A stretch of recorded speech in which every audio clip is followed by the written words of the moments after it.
12:51 this afternoon, the town of Oxford stood silent. A year ago to the minute, a gunman opened fire at Oxford High School. He took 4 young lives in a matter of minutes, leaving an indelible mark on the community. Flags across the state are at half-staff today, and we've seen moving new tributes pop up in support of the families and the town.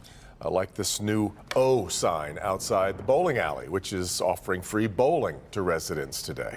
And there's this wall of stars in downtown Oxford. It's full of messages from people all across the state.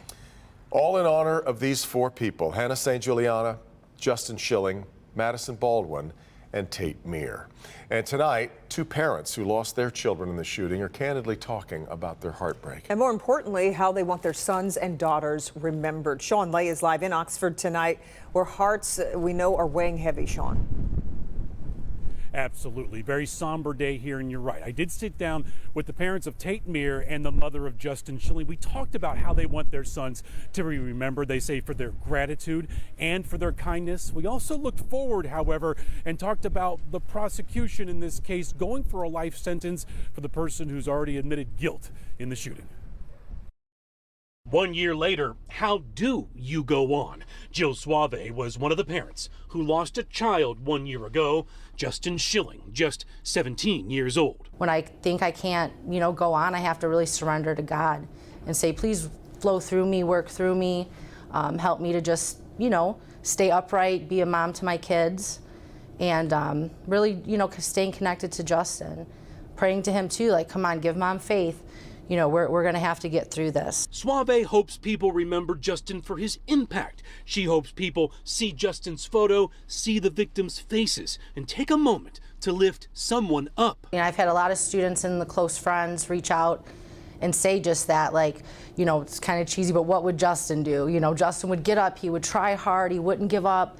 And just going out of your way to be kind to everybody. Buck and Sherry Myre have been talking about how to approach this day for a while. Their son Tate was taken from them. Buck says he pours his life into the peer-to-peer mentoring organization he established, 42 Strong. He says Sherry is starting to become more engaged, but the first couple months after it happened, Sherry was holed up, and there was 2 spots that she would go to in town, and she would pick the times where there wasn't any people there, and she would go there and have her tea or her smoothie, and then she would come home, and that was her little escape out of the house.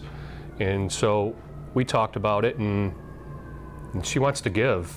There's just some people I want them to know that I'm grateful for them, that they were there for me in the beginning and have been throughout this whole thing, and just to show my thanks. The 3 are suing the Oxford School District. Their attorney, Ben Johnson, says it's about getting answers and holding those who could have prevented it accountable. But a big role for him this year has been to be there for these parents. What I love and appreciate about these folks, my clients, is they've done everything that they can do legally to ensure that it never happens to anybody else's child. And these parents' reaction to prosecutors asking for life in prison for the shooter. Let's say he got 25 years, so our kids aren't going to come back in that amount, so how would that be fair?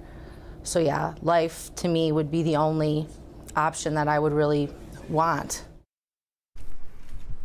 Back here live in Oxford, can't tell you how much I appreciate these parents sitting down and sharing these feelings on this particular day, knowing how hard this day would be. Oxford Community mural right behind me here, center of town. We've seen families coming by, taking pictures all day today. Day of remembrance here, no school, very somber day indeed. Devin, Kimberly, back to you. And just remarkable strength from those parents today and the whole year. Sean, I know you spoke with a parent whose daughter was injured in the shooting too. What did she share with you? The mother of Phoebe Arthur. Phoebe was shot in the chest and her neck. Long road ahead in the hospital after the shooting. She survived. Her mother said school was out today, so just being together. She was so grateful for time with her daughter on this day today. Yeah, blessings to them and all of them. All right, Sean, we appreciate it so much.